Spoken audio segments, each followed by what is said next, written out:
नमस्कार, news special देख रहे हैं आप। खबरों की शुरुआत करेंगे। उत्तर प्रदेश विधानमंडल में आज एक अनूठा नजारा देखने को मिला है।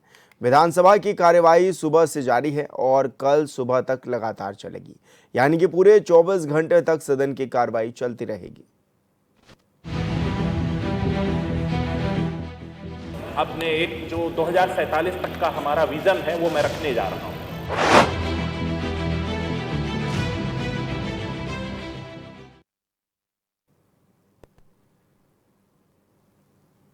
जाति और धर्म देखकर कोई कार्रवाई नहीं होती। जो बेगुनाहों पर गोली चलाता है, उत्तर प्रदेश में योगी जी के राज में वो गोली खाता है, उसको मिट्टी में मिलाया जाता है। और इसलिए मान्यवर, आज जिस विषय पर हम लोग चर्चा कर रहे हैं, मैं बड़े गर्व के साथ आज कह सकता हूं कि हम लोग देवरिया से चलते थे और लखनऊ राजधानी तक आने में हमको 7-7 घंटे लग जाते थे, 8-8 घंटे लग जाते थे। आज हम बड़े आराम से अपने देवरिया से निकलते हैं, गोरखपुर लिंक एक्सप्रेस वे पकड़ते हैं, पूर्वांचल एक्सप्रेस वे पकड़ते हैं, और माननीय योगी जी की सरकार की कृपा है कि 3.5 घंटे के भीतर देवरिया से चल के हम लखनऊ पहुंच जाते हैं।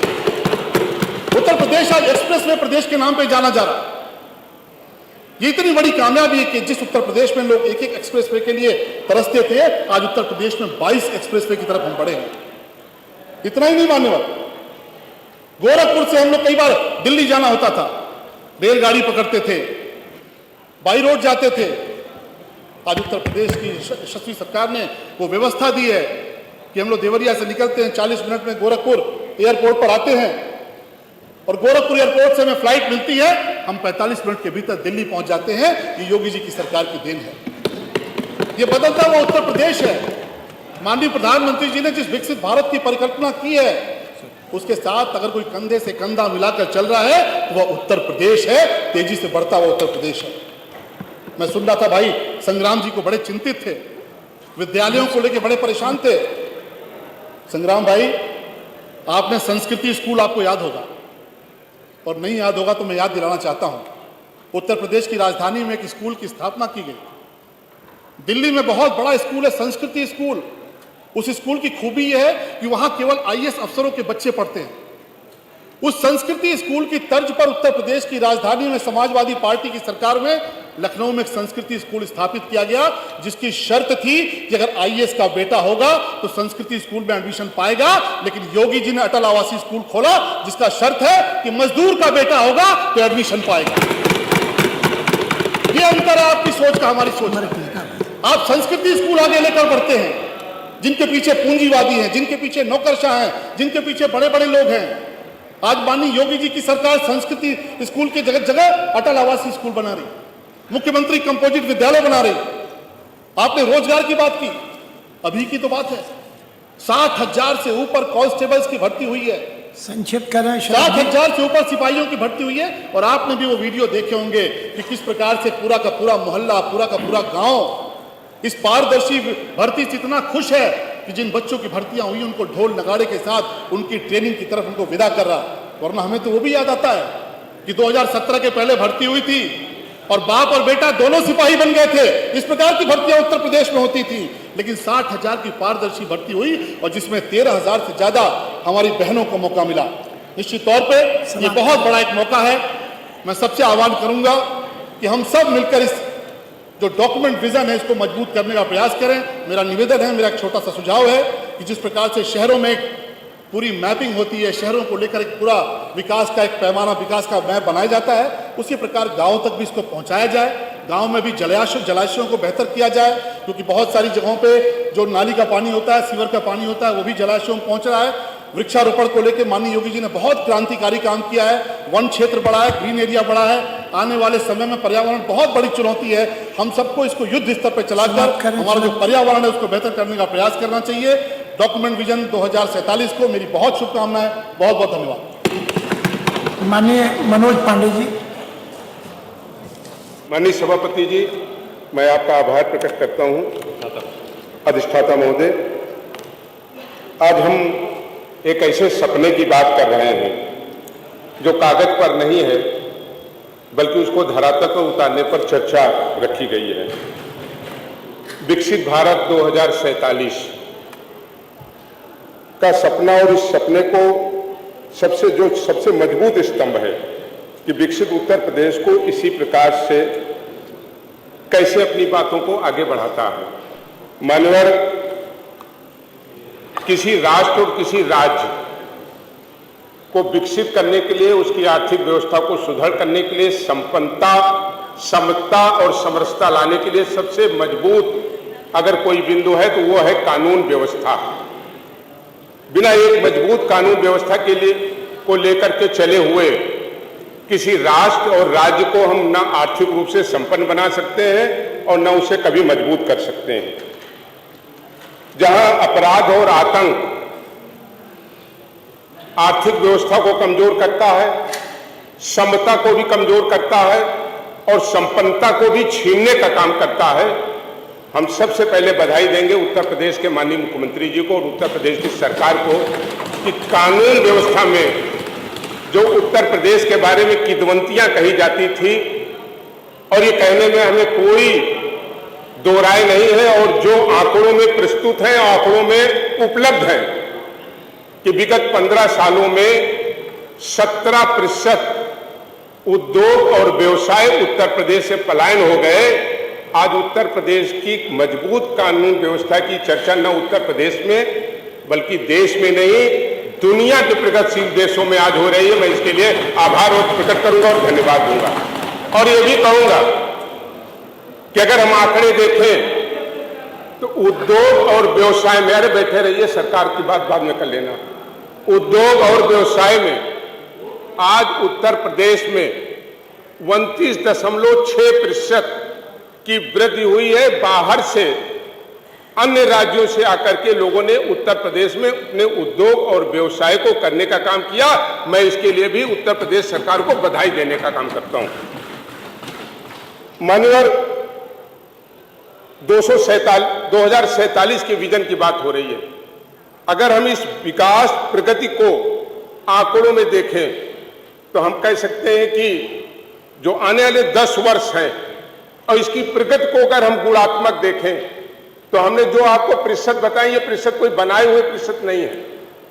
29.6% की जो उद्योग और व्यवसाय में वृद्धि हुई है, अगर इसको गुणात्मक करें तो 10 साल में उत्तर प्रदेश अपनी अच्छी कानून व्यवस्था के लिए ही न केवल राष्ट्र में बल्कि दुनिया के तमाम प्रगतिशील देशों से भी आगे बढ़ने का काम करेगा। इस विजन की मैं सराहना करता हूं। जहां तक मान्यवर, दुनिया के एक बहुत बड़े विचारक ने कहा कि किसी गांव, जिले, कस्बे या राज्य को आगे बढ़ाना हो तो उसको अच्छी सड़कों से जोड़ा जाए। सड़क केवल रास्ते को सुगम और सरल नहीं बनाता बल्कि व्यक्ति के जीवन की रफ्तार को भी आगे बढ़ाने का काम करता है। मैं बधाई दूंगा कि आज उत्तर प्रदेश देश के सबसे ज्यादा एक्सप्रेस देने वाले राज्यों की श्रेणी में खड़ा है। मैं माननीय मुख्यमंत्री जी को बधाई दूंगा, न केवल पूर्वांचल एक्सप्रेस वे बल्कि हम देखें बुंदेलखंड एक्सप्रेस वे और आगरा एक्सप्रेस वे जो प्रयागराज से होकर ऊंचा होकर के मेरठ जा रहा है, लगभग तैयार की स्थिति में। इसके लिए भी बधाई देने का काम करूंगा। मुझे लगता है कि एक्सप्रेस वे की अभी ये श्रृंखला रुकी नहीं है। जो विजन 2047 है तो हम कह सकते हैं कि गाजीपुर से लेकर गाजियाबाद तक कोई ऐसे रास्ते और कस्बे और जिले नहीं होंगे जो एक्सप्रेस वे से नहीं जुड़े होंगे। इस पर कल्पना के साथ सरकार बढ़ रही है और हमें पूरी उम्मीद है कि इस कल्पना के साथ जब आगे बढ़ेंगे तो न केवल किसान, न केवल व्यवसायी, न केवल उद्योगपति बल्कि गांव में रहने वाले व्यक्ति की भी कहीं ना कहीं इकोनॉमी में ग्रोथ होगी, वो आगे बढ़ेगा और तमाम व्यवसायों में वो आगे बढ़ सकेगा। मान्यवर, भारत जिसमें हम रहते हैं और जिस उत्तर प्रदेश की सदन में आज एक ऐतिहासिक चर्चा रखी गई है, मान्यवर, देश और उत्तर प्रदेश का कि जो हम सबकी इकोनॉमी की रीढ़ है वो हमारा है किसान, अन्नदाता, जिसकी हम कहें तो उत्तर प्रदेश में ही लगभग 64.6% लगभग भागीदारी है। किसान अपना पूरा जीवन और पूरा सपना अपनी खेती पे देखता था। खेती बर्बाद हो जाती थी, उसका बेटी के विवाह करने का सपना टूट जाता था। खेती खराब होती थी तो बूढ़े बाप के इलाज के लिए भी संकट आता था और तमाम उसके सपने वहीं टूट जाते थे। मैं बधाई दूंगा उत्तर प्रदेश की सरकार कि जिस तरीके से लगातार किसानों के हित में काम करने का काम उत्तर प्रदेश की सरकार ने किया और मैं भारत सरकार को भी बहुत धन्यवाद दूंगा।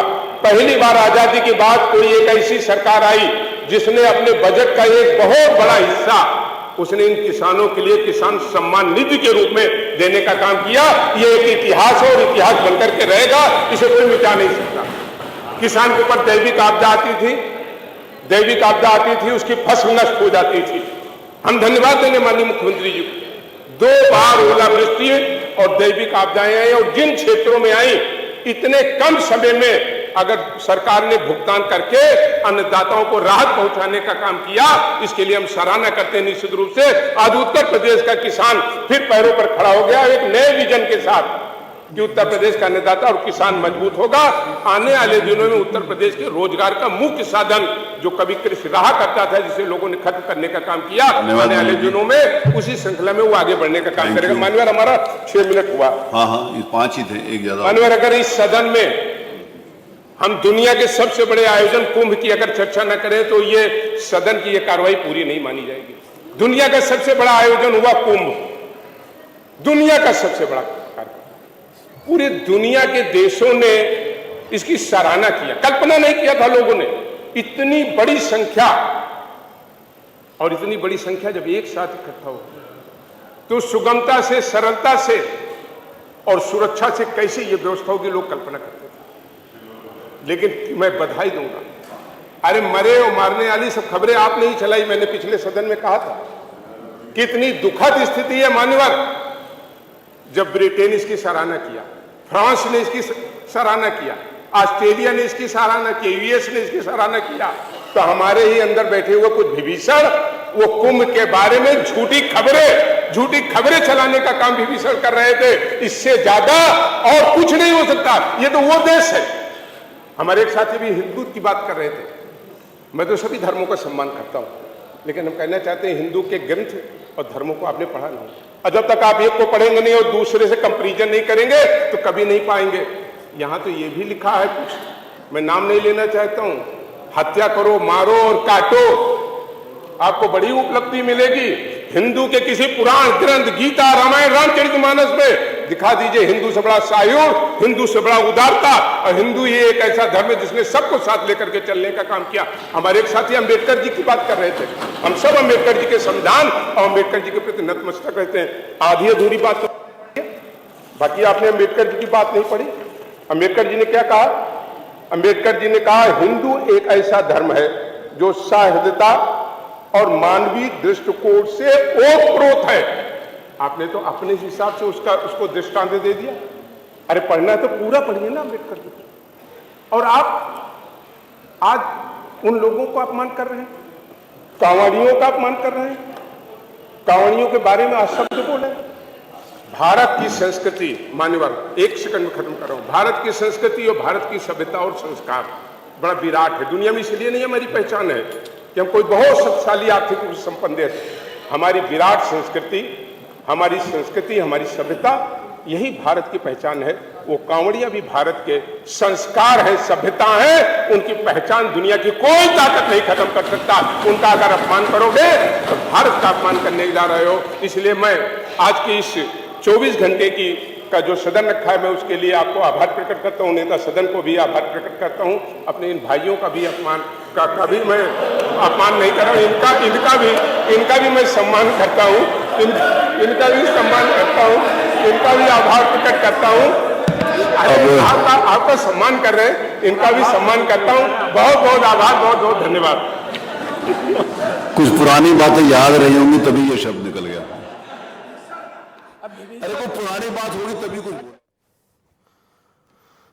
तो आपको बता दें कि मानसून सत्र का तीसरा दिन लगातार जारी रहा। विकसित यूपी विजन डॉक्यूमेंट्री 2047 पर चर्चा भी हुई और विपक्ष के सवाल और सुझाव भी इस दौरान मिले हैं। और यहाँ रुकेंगे छोटे से ब्रेक के लिए, जल्द होंगे हाजिर। ब्रेक के बाद स्वागत है आपका और लगातार खबरों का सिलसिला भी जारी है। विजन डॉक्यूमेंट 2047 पर चर्चा जारी है जो कि विधानसभा यूपी में चल रही है। आज हमारे यहाँ चाहे कोई हो, मेडिकल कॉलेज हो, देखिए उसकी स्थिति क्या है। आपको अगर मेडिकल कॉलेज अगर बना हुआ है तो मैं सुझाव दूंगा आप लोगों को कि कम से कम वहां पर विशेषज्ञ डॉक्टर होना चाहिए, किडनी का अलग होना चाहिए, लीवर का अलग होना चाहिए, हार्ट का अलग होना चाहिए, आज भी कैंसर का। मगर आज जाकर देख लीजिए, जो डॉक्टर डिस्ट्रिक्ट हॉस्पिटलों में है वही सही डॉक्टर मेडिकल कॉलेज में, वही कहाँ कर पाएंगे? कोई विशेषज्ञ डॉक्टर नहीं, वही हम भी करते हैं और वही वहाँ के MBBS के छात्रों को पढ़ाने का भी काम करते हैं। तो इसको कम से कम करिए, जनता से जुड़ा हुआ विभाग। अब हमारे यहाँ रोटी में कम से कम आजमगढ़ मेडिकल कॉलेज में आपके करीब 110 जो कर्मचारियों की निकाल दिया, आउटसोर्सिंग में थे, 12-13 साल से काम कर रहे थे, 14 साल से, बस उनको निकाल दिए। ये बताइए कहाँ जाएंगे, कहाँ जाएंगे? उनको एडजस्ट करने के लिए हम लोग कह रहे हैं कि उनको भी कहीं एडजस्ट करिए। आश्वासन देते हैं, आश्वासन के बाद कुछ इन्होंने नहीं करते। जैसे हमें क्या करें उस समय? चले लखनऊ में जाइए, देखिए जितना मरीज इमरजेंसी में नहीं है उससे ज्यादा बाहर लेटे हुए पड़े हुए। क्या उनकी दवा कैसे होगी, कैसे क्या होगा? एक बार तो मैंने रात को फोन किया स्वास्थ्य मंत्री जी के आवास पर, मैंने कहा कि एक रात में भर करा उसको भर्ती करा दीजिए, किसी तरह महाराज सीरियस है। आखिर में उनके सचिव को ही बोला आवाज से कि ठीक है कर देंगे। मैं कहना चाहता हूं कि नहीं हुआ तो वो 2 बजे रात को बल्लापुर अस्पताल में ले आने का काम किया, वहां ले जाने का काम किया। अगर आप हार मेडिकल हार मेडिकल कॉलेज को लखनऊ तरह से बना देंगे, तो यहाँ का मेडिकल कॉलेज है उस तरह से आजमगढ़ का बनाइए और जितना भी और मेडिकल कॉलेज है बना देंगे। मैं आपको विश्वास दिलाना चाहता हूँ वहाँ का मरीज यहाँ नहीं आएगा, वो जाके अपना इलाज करा लेगा, उसी जगह करा लेगा। चलिए धन्यवाद। तो कम से कम स्वास्थ्य के साथ खबर नहीं करना चाहिए। आज जो पढ़े लिख करके लोग आज बेरोजगारी के रास्ते पर चल रहे हैं, आज वो नौकरियां नहीं। ये तो आउटसोर्सिंग तो है, आउटसोर्सिंग तो एक आपके ये भी शोषण है। ये शोषण इसलिए है जो उनको मिलता है उसमें से कटौती करके जो कंपनी ले लेती है और जो आउट बचता है तो ये बेचारे 8-9 जो कर्मचारी हो पाने का काम करते हैं। इस तरह का है ये।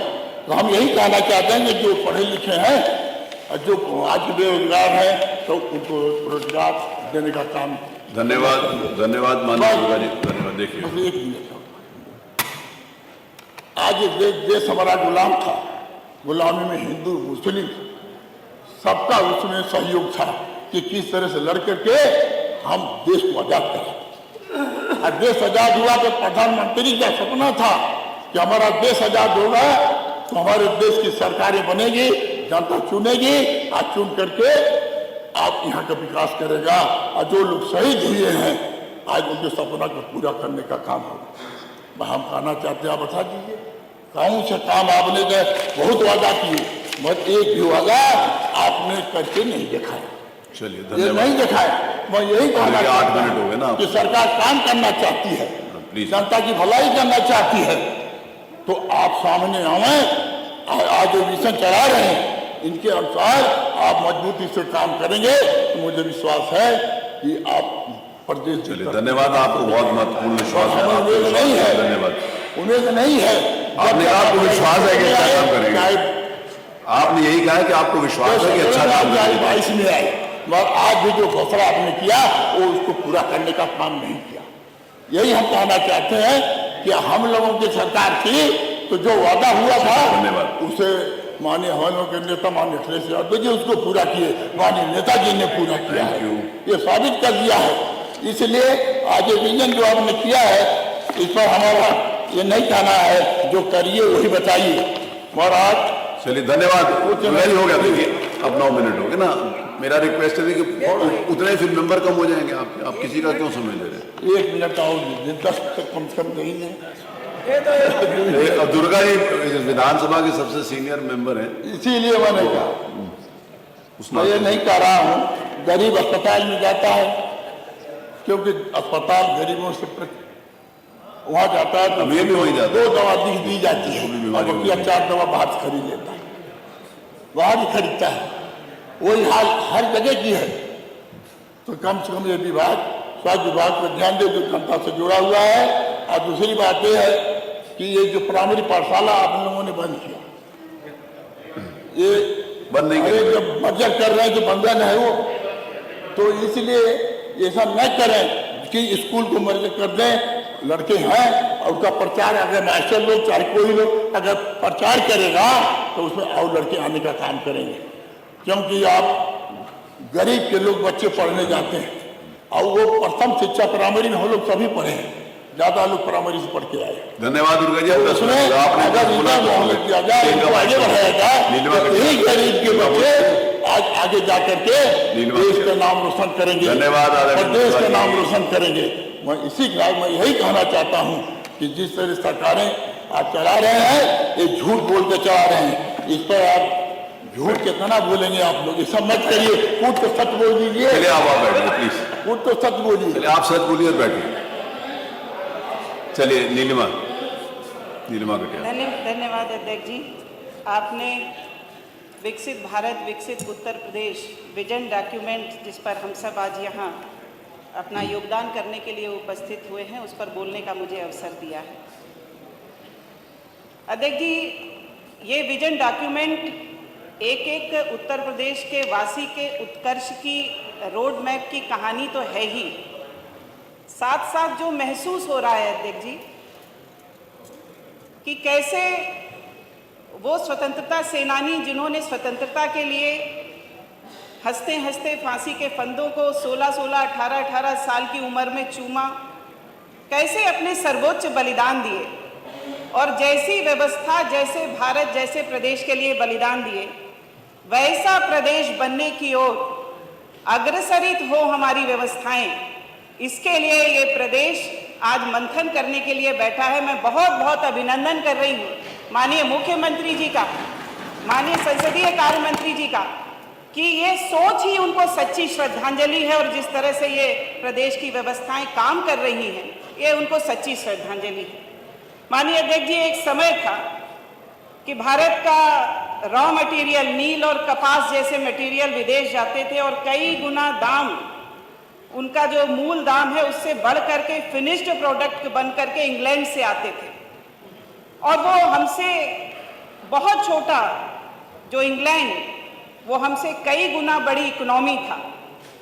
इंफ्रास्ट्रक्चर अति आवश्यक है, गांव-गांव, शहर-शहर से सड़कों की कनेक्टिविटी, प्रत्येक जनपद मुख्यालय 4 लेन से जुड़ना, एक्सप्रेस वे के प्रदेश से यहाँ का रॉ मटेरियल और यहीं के निर्माण से रोजगार और धनराशि दोनों यहीं पर उपलब्ध होना, सर्विस सेक्टर के लिए एक्सीलेंस सेंटर्स बनना, पब्लिक प्राइवेट पार्टनरशिप प्रगति के आधार तत्व हैं माननीय अध्यक्ष जी, और इन आधार तत्वों को अनवरत पोषित करने का काम माननीय मुख्यमंत्री जी के मार्गदर्शन में तेज गति से इस प्रदेश के अंदर हो रहा है।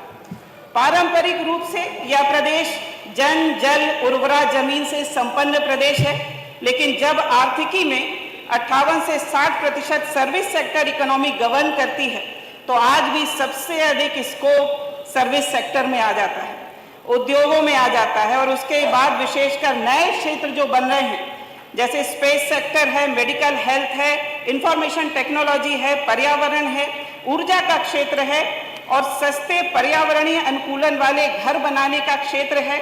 हमारा स्वच्छ पीने का जल, स्वच्छ घर, स्वच्छ वातावरण, ग्रीन एनर्जी, हाइड्रोजन एनर्जी, विशेषकर एटॉमिक एनर्जी, जियोलॉजिकल एनर्जी, और इन सब विशेष क्षेत्रों के साथ जो हमारे एग्रीकल्चरल प्रोडक्ट्स हैं, उनके विविधीकरण के साथ उनकी प्रोसेसिंग और पैकेजिंग, शहरों की आबादी अपने निर्धारित विजन के साथ 2047 तक कम से कम 50% तक हो जाने की संभावना है। इस शहरीकरण से गांव, रोजगार और काम के अनेक मानक बढ़ेंगे। उत्तर प्रदेश डिफेंस का और तकनीक और अन्वेषण का एक हब के रूप में नया कीर्तिमान बना रहा है। आज डिफेंस कॉरिडोर, ब्रह्मोस मिसाइल का निर्माण उत्तर प्रदेश को एक दिशा दे चुका है। फॉरेंसिक यूनिवर्सिटी मंडलों पर लैब का सुदृढ़ीकरण सुरक्षा का टेक्निकल अपग्रेडेशन है। सुरक्षा और विकास माननीय अध्यक्ष जी एक दूसरे के पर्याय हैं। भगवान राम हमारे आदर्श हैं।